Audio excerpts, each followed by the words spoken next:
Hey, what's up, you guys? My name is David, and welcome to my channel. For those of you who are returning, thank you for coming back, and for those of you who are new, welcome. And today I have another CD collection update to do. So if you guys are ready, let's go ahead and get it going here. First up, we have Candlemass with Epicus, Doomicus, Metallicus, their debut full-length released in 1986. This is a Peaceville reissue. I just got this in a couple days ago. So Candlemass, obviously a band that should need no introduction. Even the most, casual metal listener knows who Candlemass is. One of the most influential and just most well-known doom metal bands of all time. And with their debut full length here, this is kind of the album that started it all. The slow and just really dark, eerie kind of soundscape to it. Haunting, eerie, haunting, kind of creepy sounding vocals. Fantastic riffs. Just really good playing. And unlike a lot of the doom metal that we have nowadays, especially with like the funeral doom and all that kind of thing, this is kind of like, this was more of that mix of like just that traditional heavy metal and doom thrown in there. It's not slow all the time. You got some mid-tempo stuff on here, but for the most part it is generally slow because it is doom metal after all. But as I said, playing's really good. You got some double kick on here. Yeah, this is a great album, and it's no surprise that this is considered one of the best doom metal albums. I have a little doom metal favorites on my Facebook right now, and this isn't on it currently, but this is one of the bands that I've been jamming the most lately. I've just kind of been going back and through their discography and listened to albums that I haven't heard yet, and I listened to this again for the first time in a long time, and it's truly an album that still holds up. It's a doom metal classic. It stands the test of time. Candlemass, Epicus, Doomicus, Metallicus, and you gotta love that album title too, right? I mean, that's total doom right there. And next up, we go to Solitude, Aeturnus with Through the Darkest Hour. This is their third full length. This is a Hammerheart reissue. I don't remember what label this came out on.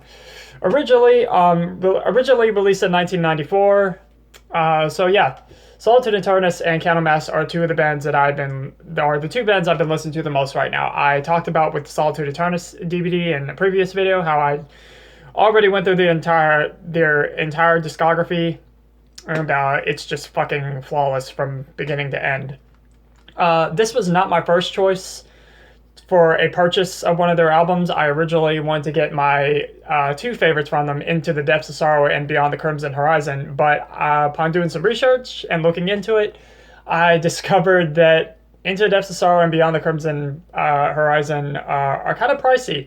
At least where I was looking at on Discogs anyway. It's at least like $30 and over.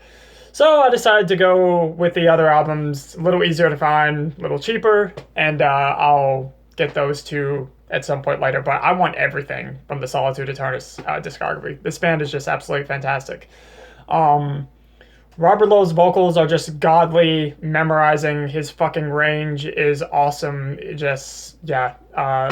Robert Lowe's vocals are one of the absolute highlights of Solitude Aeturnus, but the music is also solid as well. The riffs are great. It's just once again, this is with like Candlemass, it's in that epic doom kind of style. Not slow all the time. It speeds up here and there. You got some mid-tempo stuff. In comparison to Into the Depths of Sorrow and Beyond the Crimson Horizon, it was kind of like doom metal with more of like kind of like this power metal sort of influence, at least to my ears anyway. Through the Darkest Hour changes things up quite a bit compared to those two. This is where Robert Lowe really decided to change his vocal, still having those soaring melodic vocals, but adding more aggression into the mix as well with his vocal style. And the music overall, in comparison to those albums, is also just heavier, darker, and just more, haunting sounding. Not a single bad song on here. Through the Darkest Hour, I've heard it's one of the band's personal favorite releases, and you know, every album from this band from fans is just, they'll all tell you you can't go wrong with the Solitude Aeturnus album, and that is something I highly, highly agree with. So yeah, check this band out if you have not done so already. They are fucking incredible, and I can't wait to get more stuff by them.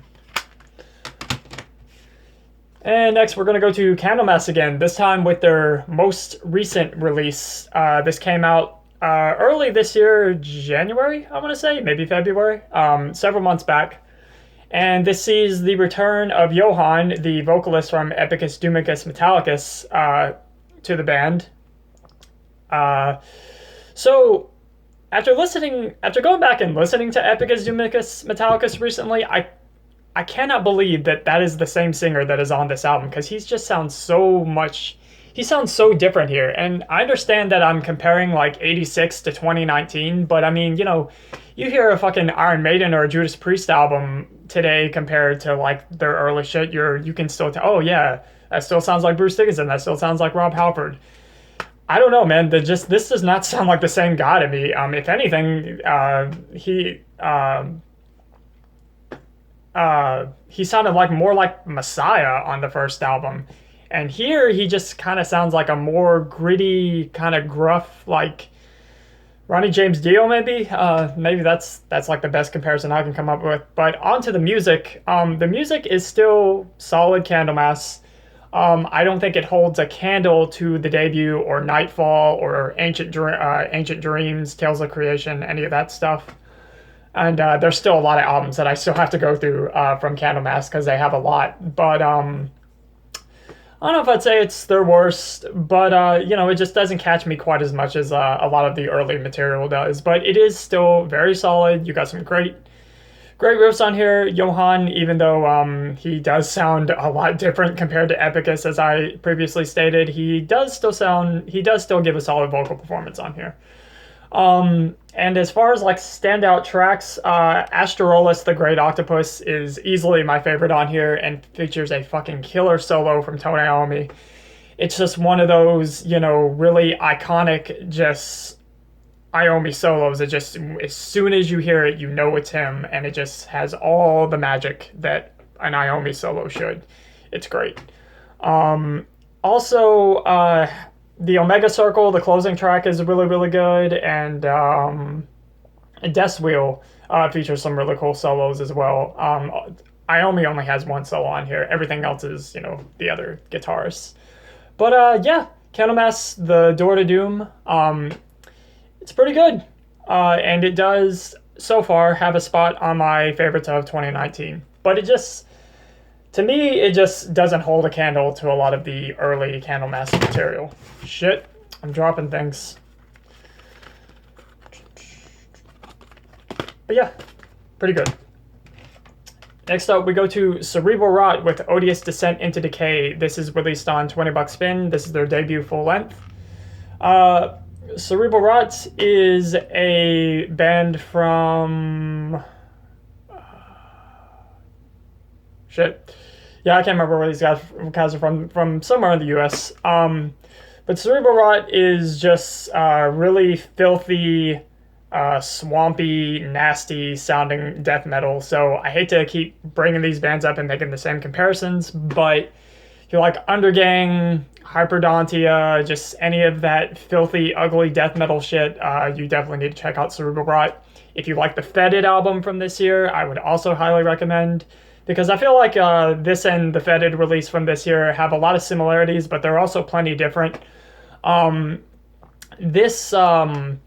I love the double kick with the drums on here. Sounds really, really good. The blast beats are really thick and heavy. The vocals just sound like they're being absolutely just fucking vomited. Just ugly gutturals on here. But yeah, still very, very solid, filthy death metal. Don't really know what else to say. If you're a fan of this style of death metal, you should know what to expect. The playing is also really good, you know, even though this is just really as filthy and ugly as it gets for death metal, you can still tell there is good musicianship going on here. You do have hooks and memorable songs, even though they're just, sinister and just evil as fuck sounding. But yeah. Cerebral Wrought with Odious Descent into Decay. Good shit. Come on.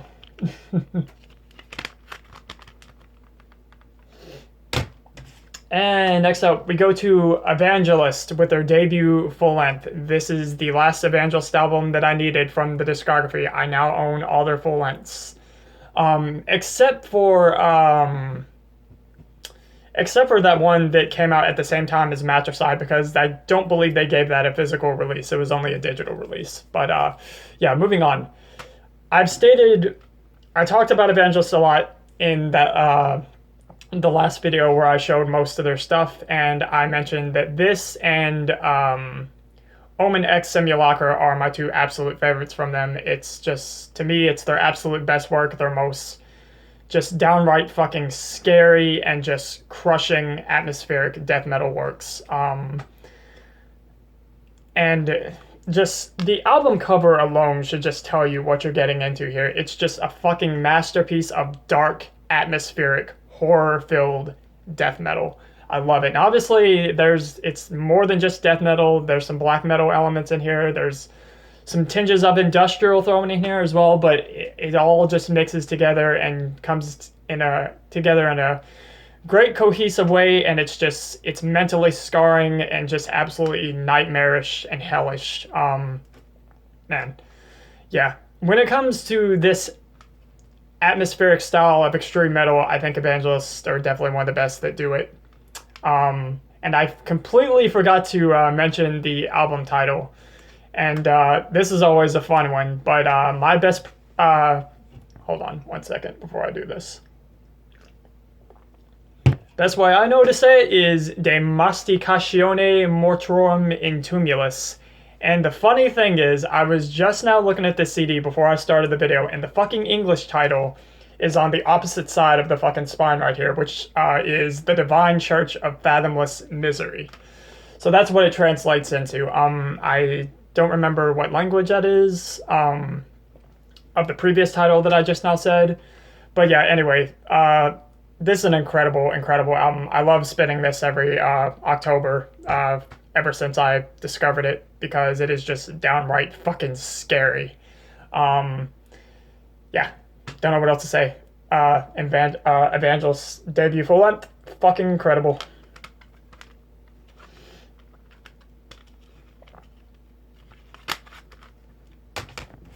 And next up, we go to No One Knows What the Dead Think with their debut full length. This is released on Willowtip Records. This, in my opinion, is grind album of the year, and I had a feeling that it was going to be. So, No One Knows What the Dead Think include or is the members formerly of Discordance Axis, John Chang and Rob Martin. So they come back together and give us another just fantastic slab of technical grindcore. This is basically just where Discordance Axis and Gridlink leave off. As I, like I said, still technical. John Chang's vocals sound just as great as ever. Just his absolute fucking batshit crazy sounding madman wails that he does. Just his highs is some of the most insane vocals I've ever heard within extreme music. John Chang is, man, he's great. Rob Martin's guitar work is also great as expected. Riffs go from being dissonant, harsh, melodic. And whoever, I'm not really familiar with the drummer on this, but whoever he is, he's really fucking good and does a fantastic job on this album. And unlike Discordance Axis, apparently Rob Martin actually recorded some bass for this album. So it's pretty cool to hear a grindcore project from these guys and have some bass. Although I just remembered, I'm pretty sure Gridlink did have a bassist. But moving on, yeah, just awesome, in your face, chaotic, technical grindcore. Amazing, amazing stuff. So yeah, no one knows what the dead think.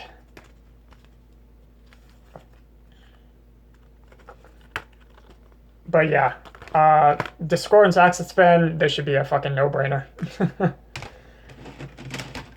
And next up we go to Coffins with Beyond the Circular Demise. So, after several years, Coffins are finally back with their brand new full length. And you guys know this is one of my all-time favorite bands, especially from metal bands from Japan. It's if you know Coffins, you should know what to expect, man. Just crushing death doom. It's groovy at times. They speed up the tempo here and there a bit. Production sounds great. Love the vocals as always. It's still got that live kind of quality to it. All their albums do. They just kind of have like a live kind of sound to it that's very just organic and just more raw than just a lot of other death metal records in this style. But it's still got that punky energy. But yeah, just fantastic riffs, pounding bass, pummeling drumming, just everything you want from a Coffins record. It's all here. I couldn't wait for this to come out, and it does not disappoint. I fucking love it. Coffins, Beyond the Circular Demise.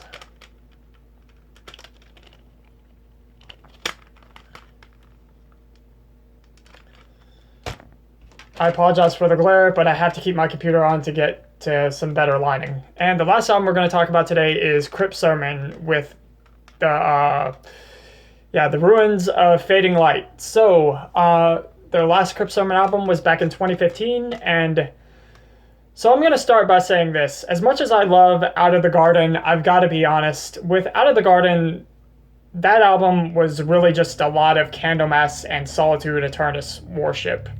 And, it's obvious that those are two of their biggest influences, and I know it's like their two favorite, some of their favorite bands because they say so on their Facebook. But I almost feel like just that Crypt Sermon was like very, very aware of this, and they were like, okay, for the next album, we don't want to do that. Now, obviously, some Candlemass and Solitude Aeturnus influence is definitely still heard here. That's not gone. But with this album, I really feel like Crypt Sermon is really just starting to find their own sound. Brooks Wilson, his vocals are very, very different from how they sounded on Out of the Garden. He just he brings in a more aggressive approach and just does a lot of different other things with his voice, but he still sounds awesome. Actually, his voice is, without a doubt, one of the highlights of this album. Still has that epic sound to it. Massive riffs. Love the drums as well. Just once again, just high quality doom heavy metal. For any of you that is looking for that kind of thing, look no further than Crypt Sermon, because this album is one of the best albums of this year for traditional heavy metal, doom metal, any of that kind of sound. Once again, released on Dark Descent Records, just like the previous full length. Excuse me, 1 second.